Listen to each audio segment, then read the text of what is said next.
So imagine one night after dinner, your husband of 20 years suddenly grabs his chest, is having pain down his arm and a lot of difficulty breathing. Your first instinct, of course, is going to be to dial 911. Years of public programs have kind of embedded in us that in case of emergency, we call 911. But what if you make this phone call and no one shows up?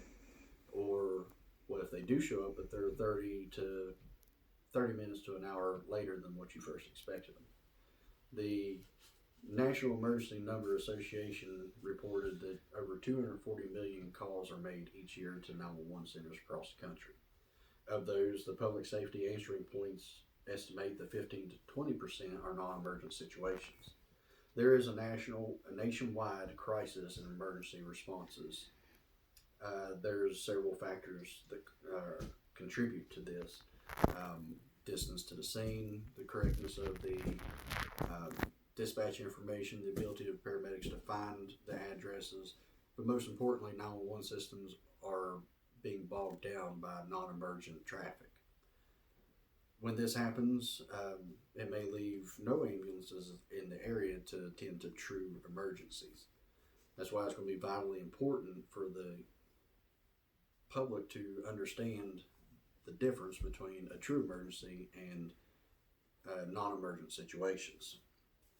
The problem is that the general public sometimes has trouble distinguishing between the two. In 2009, NBC News reported in Philadelphia a few such cases, one of which was a 21-year-old male that was dispatched as difficulty breathing. When the paramedics arrived, they found that he was awake and breathing just fine on his own. When they asked what was wrong, he told them that he had attempted to eat a stick of butter on a bet to win $1,000, and ever since then he'd been feeling very sick. So meanwhile, while this and other patients like him are being transported to the hospital, there were at least two other 22-year-old males who died of a heart attack, largely due to extended wait times waiting on paramedics to get there.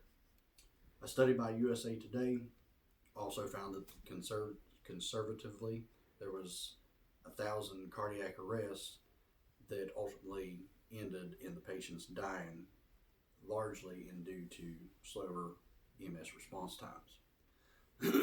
The you call, we haul policy has kind of been adopted among EMS agencies across the country, largely due to local and state laws that dictate that EMS agencies cannot divert or refuse services just because of the nature of the call. So this has in turn led to misuse and abuse of the 911 system. The West Virginia State Code, this is described as calling for a fire truck or ambulance or any other emergency vehicle without a just cause. It's a chargeable misdemeanor that can incur a fine up to $500 or 6 months in jail. The solution to the problem is going to be public education. You'll see by the flyers that I have given you, one of which is from Penn State and the other from North Shore University Health Systems. In doing my research, I have found that several health systems have programs or information out there trying to educate the public on the importance of being able to determine whether it's a true emergency or whether or not it is a situation that could be better handled by your primary care physician or urgent care facility. Most of the flyers I have found have been very similar as far as information.